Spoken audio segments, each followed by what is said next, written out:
আসসালামু আলাইকুম। আমার অনেক বোনেরা বিদেশে আসে, বলে কি যে অনেক টাকা ইনকাম করে, অনেক টাকা বেতন। বোনরে, টাকা কি গাছে ধরে নাকি তলায় পড়ে? আমরা আজকে কয় বছর, ৩ বছর ধরে আসছি। এখনো ২০ থেকে ২৫,০০০ টাকার উপর ইনকাম করতে পারি নাই। কারণ এখানে আমাদের বেতন অতটুকুই আমরা মনে করি পাই। অনেকের অনেকের ভিডিওতেও দেখি যে তারা কিভাবে বলে যে এত টাকা কামাই করা যায়, অত টাকা কামাই করা যায়। দেখো রে বোন, একটা জিনিস কি, টাকা কামাই করা যায়, কিন্তু টাকা নিয়ে কিন্তু কবরে যাওয়া যায় না। তো যে বোনটার মনে কবরের ভয় থাকবো, সেই বোনটা কোনো দিনও ওই রকম টাকা চাইব না।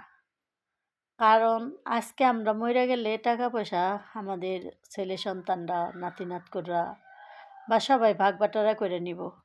কিন্তু আমরা যে টাকাগুলি কামাই, যেমন না পারম সৎ পয়সা বা হালাল ইনকাম করে যদি না কামাই করা পারি, না পারম একটা মসজিদে দেওয়ার জন্য, না পারম একটা মাদ্রাসায় দেওয়ার জন্য, না পারম একটা গরিব দুঃখীর হাতে দেওয়ার জন্য। কারণ হালাল ইনকাম সব জায়গায় দান করা যায়, বেহালাল ইনকাম কোনো দিনও কোনোখানে দান করা যায় না। কারণ আল্লাহ কইছে, তুমি নিজের শরীরের রক্ত যদি পরিশ্রমের মাধ্যমে খরচ করে যদি তুমি কিছু দান খরাত করো, সেটা তোমার জন্য উত্তম। তো বোনরে, তোমার অনেকের ভিডিও অনেক সময় আসে পরে, কিছু কিছু ভিডিও আসে যে যে ভিডিওগুলো দেখি তাদের মনে হয় পারিবারিক শিক্ষার কিছু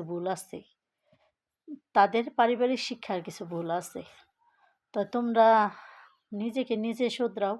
তোমার টাকার ভাগিদার সবাই হবে, তোমার পাপের ভাগিদার কেউ হবে না। এতটুকুই বললাম, এর চেয়ে বেশি বলতে চাই না।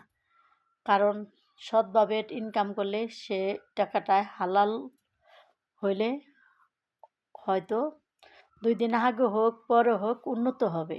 আর তুমি যেভাবে পয়সা কামাই করবা, ওইভাবে পয়সার তোমার কোনো দিনও উন্নত হবে না, লস হবে। তুমি এই দুনিয়ায় লস, ওই দুনিয়ায় লস।